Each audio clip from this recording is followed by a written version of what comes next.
Hi అండి, welcome back to Edunine career guidance and Josh innovations. So Amrita యూనివర్సిటీలో మనకి admissions కోసం రిజిస్ట్రేషన్స్ అనేది ఆల్రెడీ స్టార్ట్ అయిపోయినాయండి. ఇప్పుడు అమృత యూనివర్సిటీలో ఎక్కడెక్కడ వీళ్ళు క్యాంపసెస్ ఉన్నాయి, సో అలానే ఫీ స్ట్రక్చర్ ఎంత, ఇంపార్టెంట్ డేట్స్ ఏంటి, అలానే ఎగ్జామ్ ప్యాటర్న్ ఎలా ఉంటుంది, వీళ్ళు ఏ ఫేసెస్ చేస్తారు, ఇవన్నీ డీటెయిల్స్ తెలుసుకునే ముందు సో మా ఛానల్ని చూస్తూ ఇంతవరకు సబ్స్క్రైబ్ చేసుకోకపోతే ఒకసారి సబ్స్క్రైబ్ చేసుకోండి. సో అమృత యూనివర్సిటీ అనేది ఫ్యూచర్ ఇంజనీర్స్కి ఒక బెస్ట్ చాయిస్ అండి. అమృత యూనివర్సిటీ మెయిన్ ఏంటంటే డిసిప్లినరీ అండి. సో డిసిప్లిన్ ఇక్కడ చాలా బాగుంటుంది. అమృత యూనివర్సిటీ అనేది వెస్టర్న్ యూనివర్సిటీ అని కూడా చెప్పుకోవచ్చు అండి. ఇక్కడ సిలబస్ అనేది చాలా అప్డేటెడ్ సిలబస్ అనేది అమృత యూనివర్సిటీలో ఉంటుంది. ఇందులో యోగా క్లాసెస్ కూడా కండక్ట్ చేస్తారండి.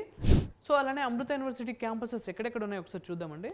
సో ఇటు మెయిన్ క్యాంపస్ వచ్చేసి మనకి కోయంబత్తూర్లో ఉంది. ఇక్కడ కోర్సెస్ కూడా చాలా ఎక్కువ అవైలబుల్ ఉంటాయండి. సో నెక్స్ట్ వచ్చేసి చెన్నైలో వీళ్ళ క్యాంపస్ ఉంది.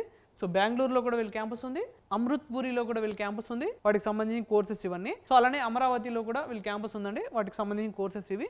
సో ఫరియాబాద్లో కూడా వీళ్ళ క్యాంపస్ ఉంది, వాటికి సంబంధించిన కోర్సెస్. హరిద్వార్లో కూడా వీళ్ళ క్యాంపస్ ఉందండి. నాగర్ కర్నూల్లో కూడా వీళ్ళ క్యాంపస్ ఉంది.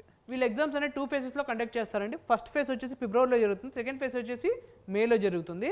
సో ఫస్ట్ ఫేజ్కి సంబంధించిన రిజిస్ట్రేషన్ ప్రాసెస్ ఆల్రెడీ స్టార్ట్ అయిపోయింది కాబట్టి వాటి ఇంపార్టెంట్ డేట్స్ ఏంటో ఒకసారి చూద్దామండి. సో అమృత యూనివర్సిటీ అడ్మిషన్స్ కోసం రిజిస్ట్రేషన్ ప్రాసెస్ అనేది ఆల్రెడీ స్టార్ట్ అయిపోయిందండి. ఫస్ట్ ఫేజ్ సంబంధించిన అప్లికేషన్ లాస్ట్ డేట్ వచ్చేసి మనకి 15th Jan 2026 అనేది last date. So exam dates వచ్చేసి మనకి 29th Jan నుంచి 1st February వరకు ఎగ్జామ్స్ అనేది కండక్ట్ చేస్తారు. ఆ ఎగ్జామ్ సంబంధించిన స్లాట్ బుకింగ్ అనేది మనకి 10th Jan అనేది లాస్ట్ అండి.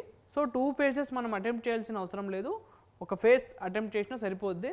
సో లేదు ఫస్ట్ ఫేజ్ అటెంప్ట్ చేసిన వాళ్ళు సెకండ్ ఫేజ్ కూడా అటెంప్ట్ చేయాలనుకుంటే వాళ్ళకి అడిషనల్ ఫీజు వచ్చేసి మనకి 600 ఉంటుందండి. సో 2 phases రాయాల్సిన అవసరం లేదు, ఒక ఫేజ్ రాస్తే సరిపోద్ది. సో ఫస్ట్ ఫేజ్కి సంబంధించిన రిజిస్ట్రేషన్ ప్రాసెస్ ఆల్రెడీ స్టార్ట్ అయిపోయింది కాబట్టి ఫేజ్ 1కి సంబంధించిన లాస్ట్ డేట్ వచ్చేసి మనకి 15th Jan 2026 అనేది లాస్ట్ డేట్. ఈ లోపు మీరు అప్లై చేసుకోండి.